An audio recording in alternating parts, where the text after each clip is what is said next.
அஸ்ஸலாமு அலைக்கும் ஆய்வான் வணக்கம் மக்களை சோமாய்க்கிறீங்களா மற்றும் ஒரு வீடியோவில் காலையில் நேரத்தில் எழும்பி ஒரு ஐடியா ஒன்று வந்தது. ஒரு வீடியோ ஒன்று பார்த்தேன். ஒரு ஐயா, தமிழ் பேசும் ஐயா எந்த நாடுன்னு தெரியாது, இந்த ஊர் ஸ்ரீலங்கா தான் ஈக்கணும். அவர் சொல்கிறாரு இஸ்ரேவேலை தோக்கடிக்கிறேன்னு சொன்னால் ஒரே விடயம் தான் ஈக்குது, அது செஞ்சால் இஸ்ரேவேல் படுதோல்விண்டு. அவர் சொன்னது 100க்கு 500% உண்மை. அதே கட்டத்தில் யார் கேட்பா? ஏன்னு தெரியுமா? இஸ்லாமிய 52 நாடு இருக்குது. அது 52 நாடும் இப்போ ஒத்துமை ஆகினத்தோட இஸ்ரேவேலோட பலம் குறைஞ்சிரும். இஸ்லாமியர்களுக்கு யுத்தத்தை நினச்ச மாதிரி ஜெயிக்கிறது எப்போ, என்றைக்கு, எந்த வருஷத்தில்? கிட்டத்தட்ட 40, 50, 60 வருஷத்துக்கு மேலாக அந்த யுத்தம் நடக்குது. இன்ன வரைக்கும் இஸ்லாமிய நாடுகள் இறங்கி இன்றைக்கி முன் வராத பட்சத்தில் இன்றைக்கி கட்டாருக்கு அடித்ததால் கெஞ்சலி காணுவான் தடமாடுறாங்க.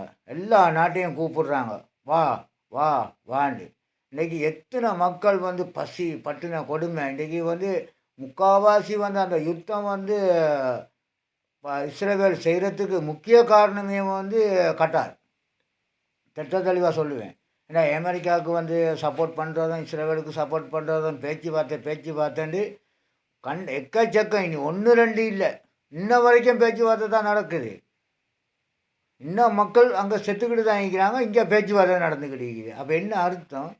இதில் எங்களை இஸ்லாமிய 52 நாடும் ஒரு காலமும் ஒன்று சேராது. சேர்ந்தாலும் காலம் நீட்டிடுவான்.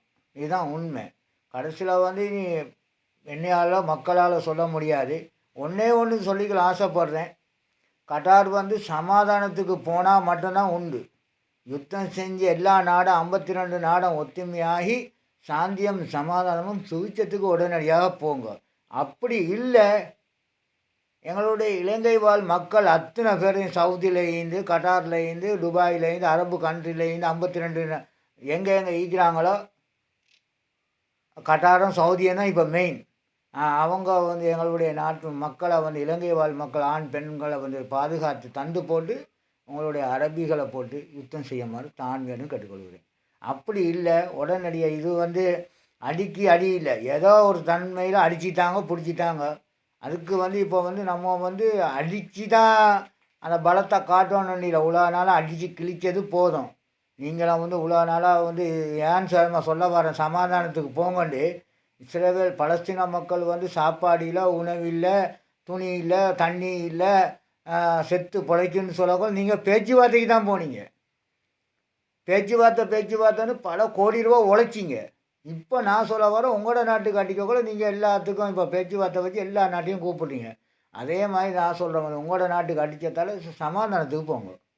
சமாதானம் தான் நடந்துடும். ஏன்னா பல கோடி, பல மில்லியன், பல லட்சம் மக்களை இழக்க வேண்டிய வரும், சொத்தை இழக்க வேண்டிய வரும் யுத்தம். ஏன்னா நீங்கள் ஒரு பொம்பையை அடித்து போட்டு 40 நாளைக்கு பேச்சுவார்த்தைக்கு போவீங்க.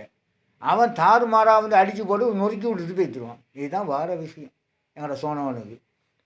இந்த ஒரு பொம்பைக்காக வேண்டி உங்களை கட்டாருக்கு அடித்ததால் இன்றைக்கி பல கோடி ரூபா செலவழிச்சு பேச்சுவார்த்தை தான், இன்னும் முடிவு காணையில்.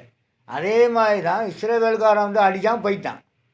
அதே மாதிரி திரும்பியும் நீங்கள் குழப்பத்தை உண்டாக்கி அடிக்காமல் தாறுமாறாக எல்லா பக்கமும் அடித்து விட்டுட்டு போனானாக்கா எங்களுடைய இலங்கை வாழ் அப்பாவிகள் பாவம்.